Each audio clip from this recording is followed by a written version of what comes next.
Você já parou para pensar que a sua empresa pode estar pagando impostos a mais? O nosso sistema tributário é bem complexo e é comum as empresas pagarem mais do que o devido.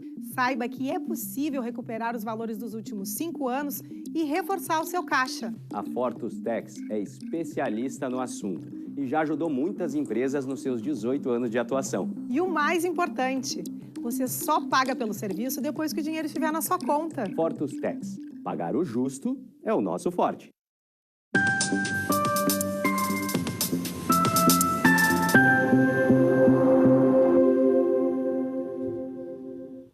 Olá, está no ar o programa Papo Certo. Sejam todos muito bem-vindos. De segunda a sexta, logo após o Cadeira Cativa, estamos aqui sempre com um programa inédito, trazendo assuntos de relevância para vocês.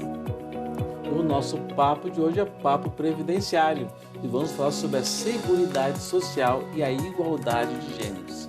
E quem está conosco aqui hoje é a doutora Viviane Barens, mestre especialista em Direito Previdenciário. Seja muito bem-vinda ao programa de hoje. Muito obrigada, João. Muito obrigada, Amanda, pelo convite. É um prazer, uma honra estar aqui na Ubra TV. Eu que sou prata da casa, como fiz referência a Amanda nos bastidores. Me formei, a minha graduação foi pela Ubra e é um grande prazer poder estar aqui com vocês hoje para falar sobre um assunto tão importante, Seguridade Social e as desigualdades de gênero. E realmente, assim, o Papo Previdenciário é um dos nossos preferidos dos nossos telespectadores. Seja muito bem-vindo ao programa. Gratidão. Então, pessoal, vocês já sabem, né? Venham participar enviando a sua pergunta ou comentário através do 3029 8080. Agora um rápido intervalo e já voltamos.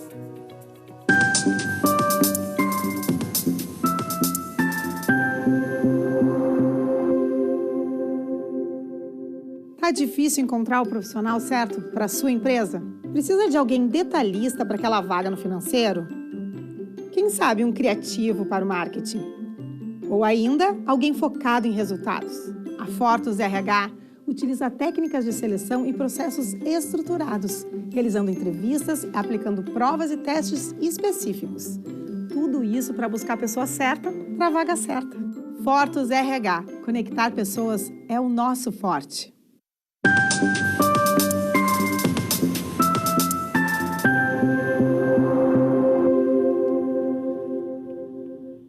Voltamos e o Papo Certo está sendo transmitido aqui pela Ubra TV e também através dos principais canais digitais.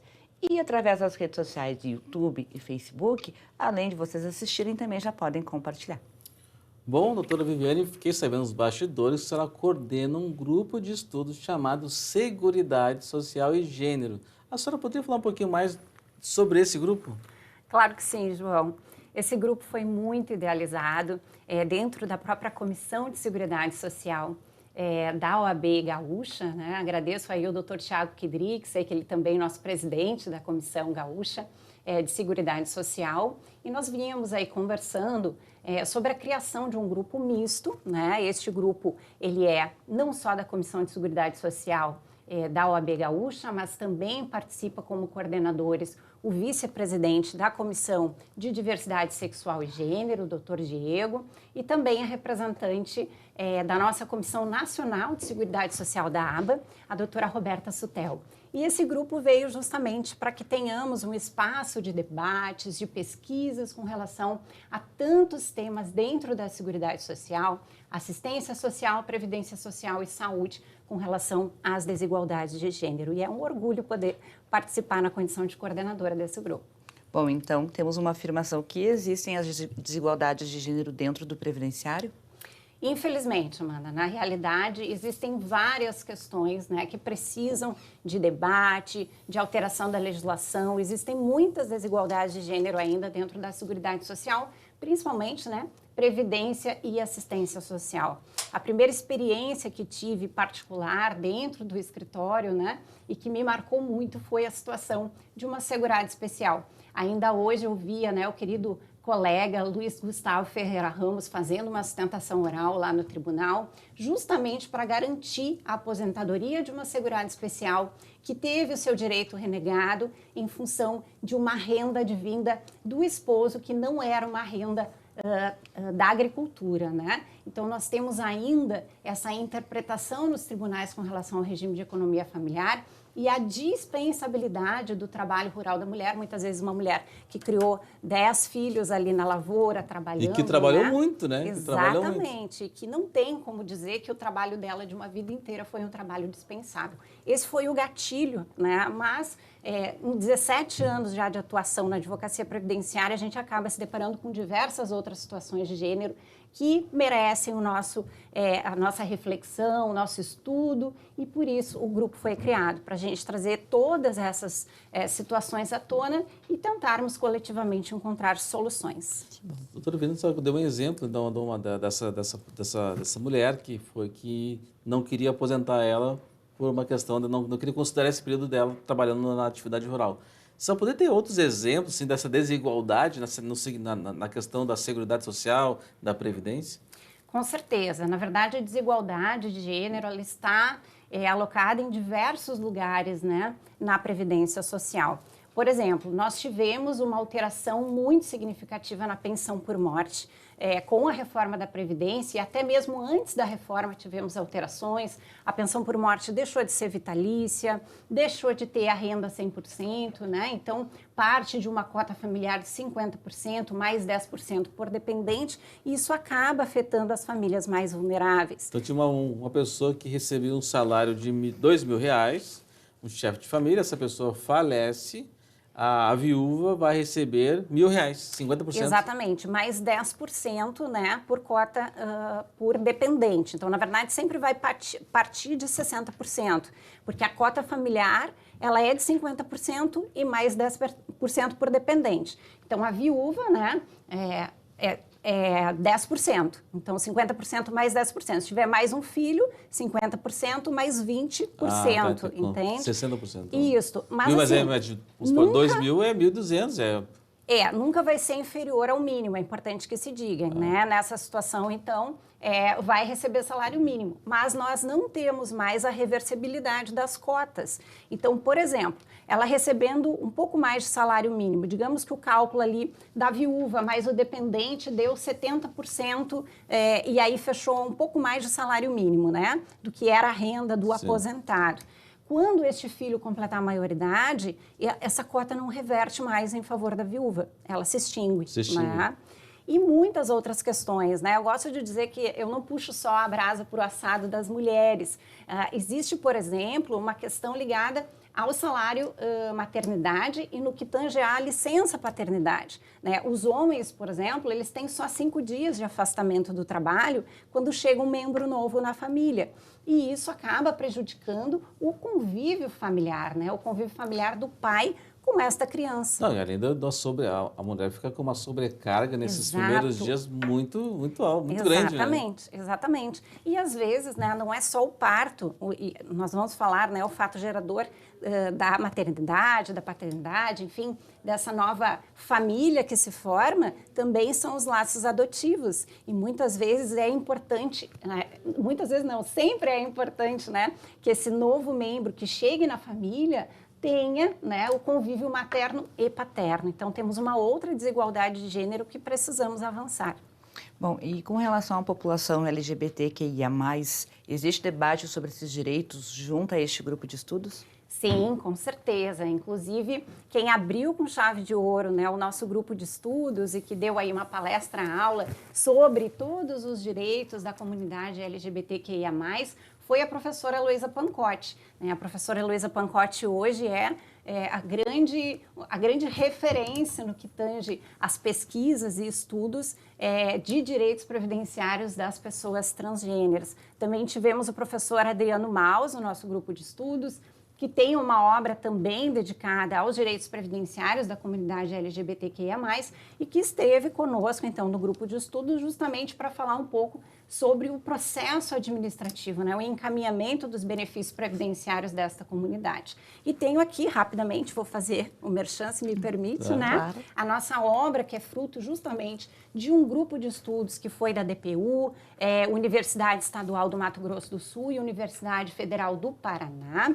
E neste grupo de estudos, então, este sim, foi voltado especificamente para as questões previdenciárias da comunidade LGBTQIA+, está disponível pela editora Dialética, então fica o convite aí para todos os colegas previdenciaristas conhecerem a obra. Doutora Viviane, a senhora entende que essas desigualdades de gênero são muito somente por questões da legislação?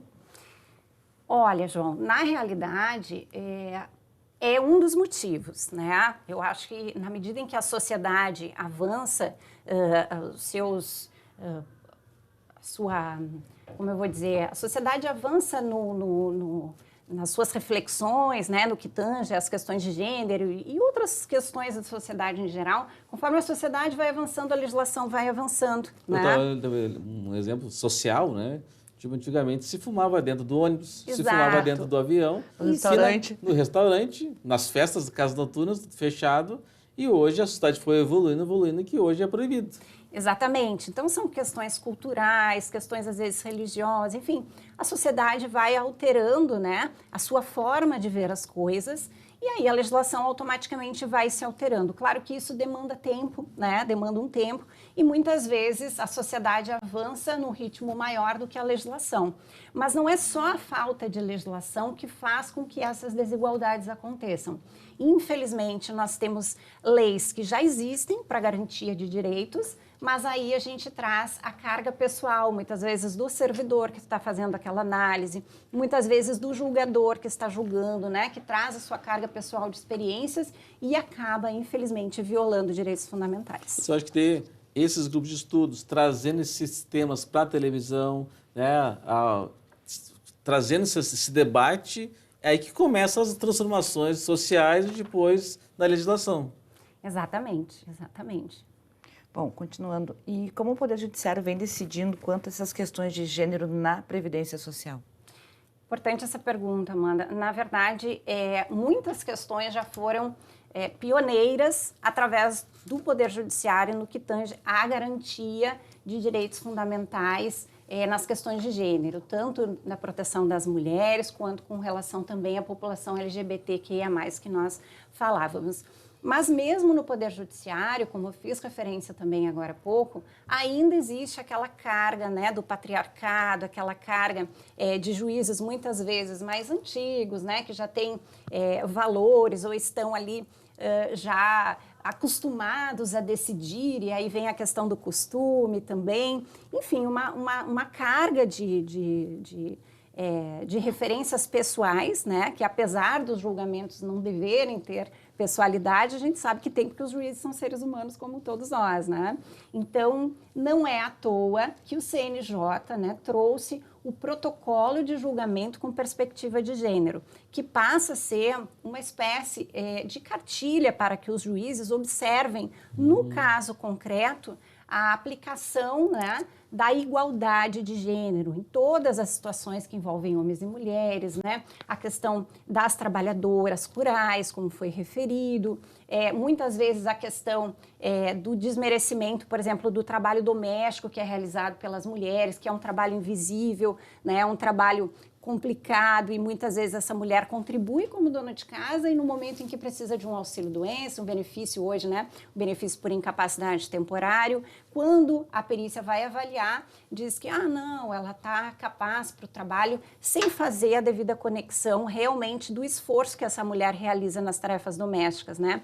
Então, é como se relegando o direito, porque as tarefas domésticas não são assim tão pesadas, enfim, né? Então, este protocolo... Para quem acha que não é tão pesada, vai fazer fica aí um dia, uma semana ali trabalhando dentro de casa para ver que o serviço não é pouco.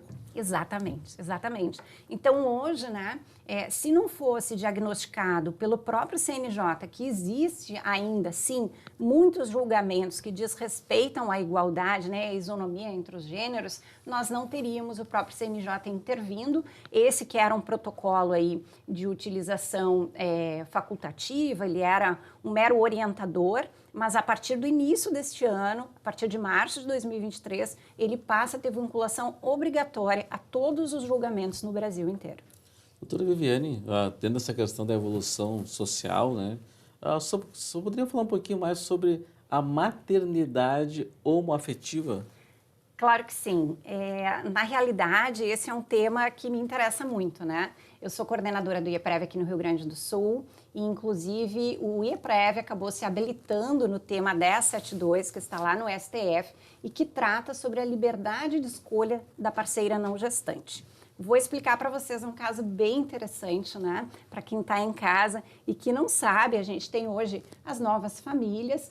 E este casal homoafetivo, lésbo-afetivo, né, como se chama, são duas mulheres, né, que convivem em união homoafetiva, enfim, lésbo-afetiva, e que resolveram, então, gerar filhos. Essa inseminação artificial heteróloga, como que funcionou? O óvulo de uma foi fecundado no útero de outra. Então, na realidade, ambas são mães biológicas desta criança, né? Não se trata de uma adoção, se trata de uma maternidade biológica dupla dessas mães. O que aconteceu nesse caso concreto? Esse caso concreto aconteceu na cidade de São Bernardo do Campo, em São Paulo. A mãe que gerou a criança, ela não queria gozar da licença maternidade. Ela queria retornar ao trabalho imediatamente logo após o parto. E a mãe não gestante, ela gostaria de amamentar o filho de ambas e ficar em casa, né, nos cuidados desta criança. O que aconteceu é que a mãe não gestante, servidora pública, teve, né, o direito dela negado ao salário maternidade, mesmo que a mãe gestante tivesse aberto mão, né, de gozar da licença maternidade e do salário maternidade. Por quê? Por falta de previsão legal. Então, o município de São Bernardo do Campo disse, olha, a gente não pode conceder porque não existe essa hipótese na lei. A gente só pode conceder quando as mães são adotivas, elas têm o direito de escolha, né? Assim como pais homoafetivos, eles têm o direito de escolha para ver qual deles vai gozar do salário maternidade. Como as duas eram mães biológicas, a lei não prevê essa hipótese. Então, olha a desigualdade, quer dizer, se elas fossem mães adotivas, elas teriam liberdade de escolha. Como ambas eram mães biológicas, elas perderam a liberdade de escolha. Então, elas ingressaram na justiça justamente para que a gente tenha uma decisão do STF com relação a isso, e aí a gente vem aí com um judiciário, né, que vem fazendo lei, né, através de uma lente constitucional, da aplicação dos princípios constitucionais, a isonomia, a igualdade, né, dignidade da pessoa humana, para um judiciário ativista que nós falamos, justamente para garantir, né, que haja tratamento igualitário nessas situações. Uma pergunta, às vezes a pessoa de casa só trouxe uma informação que talvez muitas pessoas de casa não sabem. Então, um casal homoafetivo ou lésbo-afetivo, se for uma adoção, por exemplo, eles têm essa opção de Sim. um gozar do salário maternidade. Sim. E o outro goza do salário paternidade de 5 dias? Sim, goza do salário paternidade. O que não há hoje é a liberdade de escolha entre o casal, seja heteroafetivo, seja homoafetivo, seja lésboafetivo. E eu acho que, né, entendo eu, assim como outros colegas, né, que o futuro é um salário parentalidade, onde exista, né, na própria legislação essa possibilidade, essa liberdade de escolha entre o casal, né? Porque a dinâmica dentro de uma família ela é muito variável, né? Muitas vezes é a mulher que tem um trabalho muito mais intenso, o homem tem essa possibilidade de ficar em casa, né? E os papéis hoje não existe mais aquele papel de mulher em casa, dona de casa, cuidando da casa, exclusivamente da casa, e o homem, né? Aquele gerador de renda, né? O provedor da família.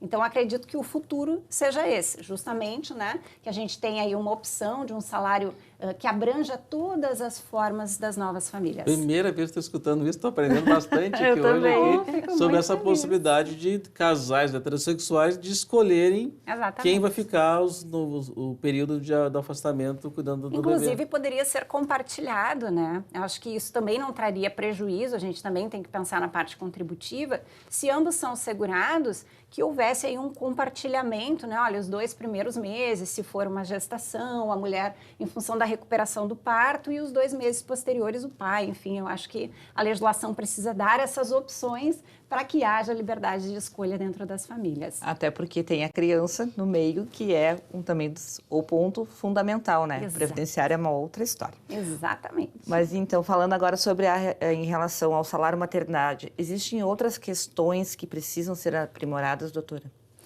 É o que, na verdade, a gente veio conversando, né? Existe aí várias novas modalidades de família, né? E todas essas famílias precisam ter abarcados os seus direitos, principalmente, como bem disseste, né, Amanda? O interesse fundamental e interesse primordial é a criança, né? Então, nós já tivemos aí diversos avanços no que tange a evolução da legislação do salário e maternidade. O STF trouxe decisões importantes, como, por exemplo, a alteração da data quando há, por exemplo, a internação de mães e bebês, né, para que não se extinga o prazo do salário e maternidade, por exemplo, quando o filho está na UTI, quando o bebê está na UTI.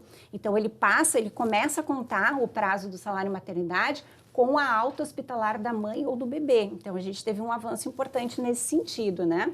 A questão também das famílias monoparentais, que são pais solo, né, adotivos, por exemplo, eles são homens, mas eles podem gozar do salário maternidade, ainda que sejam pais solos. Tivemos uma evolução nesse sentido. Eu nem sabia que podia, talvez um homem ou só uma mulher fazer uma adoção. Geralmente eu vejo muito essa questão de casais. Não, pode sim. É a família que nós chamamos monoparental. Pode sim, tem os requisitos, né, para adoção, mas é possível sim, e inclusive a concessão do salário maternidade. Existem outras questões para avançar? Existem, né? A gente tem várias situações ainda não abarcadas pela legislação, mas que acredito, né, em pouco tempo aí a gente possa ter esse avanço legislativo. Nós esperamos que sim também. Bom, pessoal, a gente vai fazer um intervalo de 1 minutinho e já voltamos com o nosso papo previdenciário. Fiquem com a gente.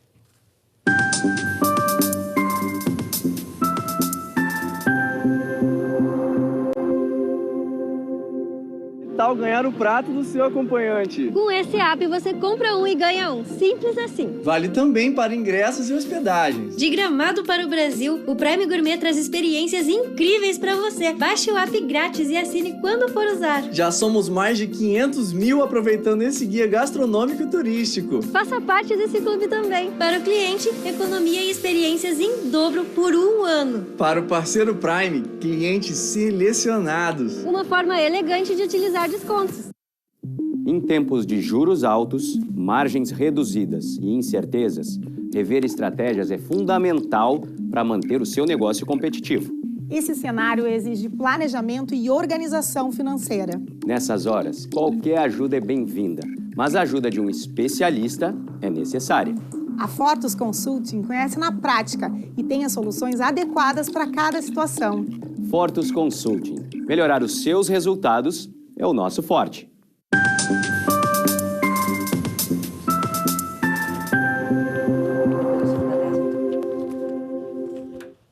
Voltamos e no Papo Certo tu pode sugerir o tema, o assunto e até mesmo o convidado através do nosso Instagram, papocerto.com.br. E também já aproveito para deixar o convite para vocês conhecerem o nosso canal do YouTube, Papo Certo. Bom, aqui no intervalinho já surgiu uma pergunta nova aqui que a gente estava conversando, também uma outra novidade. Aliás, o programa hoje estou aprendendo muito sobre esse tema, hoje sobre a previdência e igualdade de gênero. E uma questão é sobre o salário maternidade de uma pessoa que faz a adoção de um adolescente acima de 12 anos. A pessoa também recebe salário maternidade nesses casos, doutora? Aí é que tá. As mães e pais, né, que adotam adolescentes precisam recorrer à justiça, João e Amanda. Por quê? Porque, na verdade, até 2002, nós não tínhamos uma legislação específica que albergasse o direito das mães adotantes, né?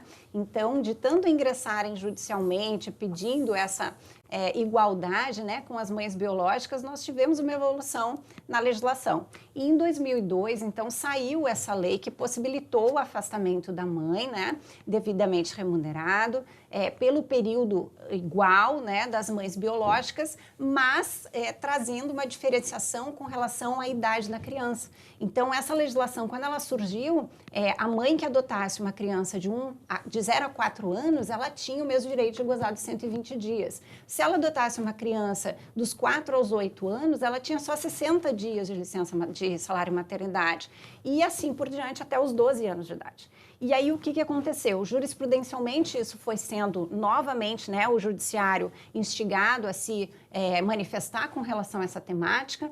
E hoje nós temos ainda o problema da adoção das crianças acima de 12 anos de idade, né, que são os adolescentes. O que acontece? Não há previsão legal para que essas mães tenham direito ao salário maternidade. E elas precisam ainda, né, entrar judicialmente para tentar conseguir essa licença. E aí isso não só prejudica o convívio familiar desse novo membro que acabou de chegar, né, que está numa idade também, que a gente sabe que a adolescência já não é fácil, né, para qualquer jovem, para qualquer criança que entra na fase da adolescência. E aí, nós temos lá, então, na TNU, tema 344, inclusive também, né, o IEPREV solicitou a habilitação como Amigos Curi, eu e a querida doutora Natasha Bublitz vamos aí atuar nessa temática, e a gente tem que bater forte nessa situação, porque isso desestimula a adoção de adolescentes, né, isso é muito grave.